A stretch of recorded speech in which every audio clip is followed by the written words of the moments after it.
My name is Kathy Freeman. I'm the Executive Vice President of Safety for MCG Civil, who also manages HEI Civil, a construction company here in Colorado. How did I get into the construction industry? I originally started in the medical field, and I decided that I wanted to do something different, so I started teaching CPR and first aid in construction companies.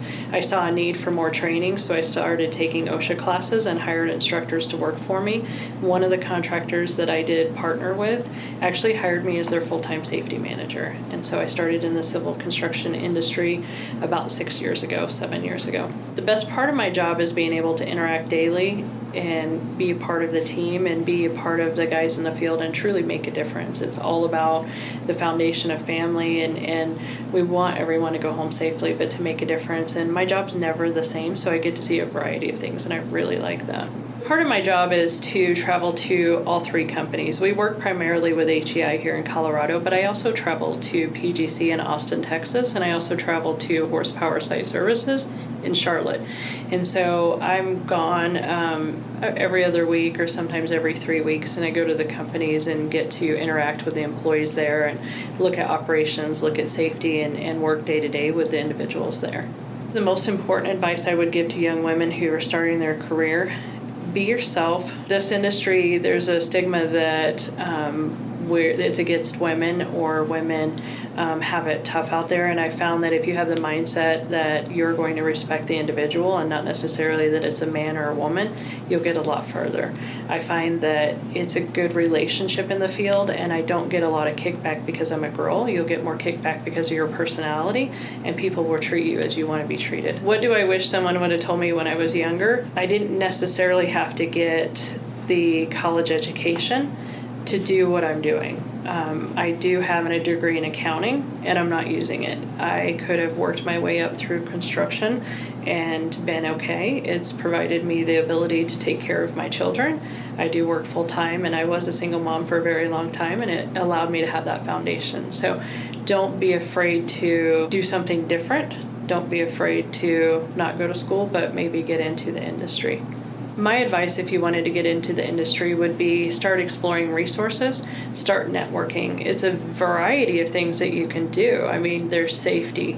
For instance, I have an early intervention specialist that works for me, and she went to school for physical therapy, and she went to school for working with high school students and working with colleges, and now she's working in construction and loves it. And so explore the industry. You can go project management, estimating. There's so many options that you don't necessarily have to be a laborer. You don't necessarily have to be an operator. You certainly can, because they do make good money, but there are a lot of options out there for you, and I think not being afraid to explore those options would be my advice. Don't be afraid to explore your options and network. Networking is a big thing, and asking questions. Ask a lot of questions. I certainly did. Part of my job is to interact with OSHA. OSHA is the regulating entity through the government that tells us what we can and cannot do. Similar to being police officers, they have a set of code of conduct and policies that need to be followed. We have policies that need to be followed in the field to keep people safe. And so we use those policies to make sure that we're in compliance, or that we're doing things right, to make sure that our employees go home at the end of the day.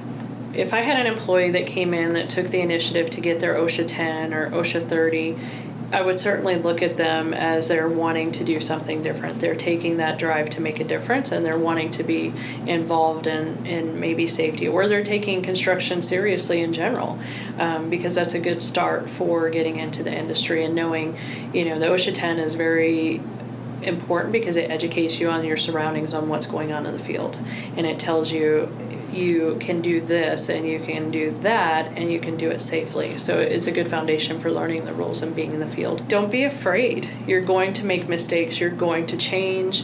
You're going to grow. And through that and through every part of it, you're going to find that that's setting the foundation for where you're at.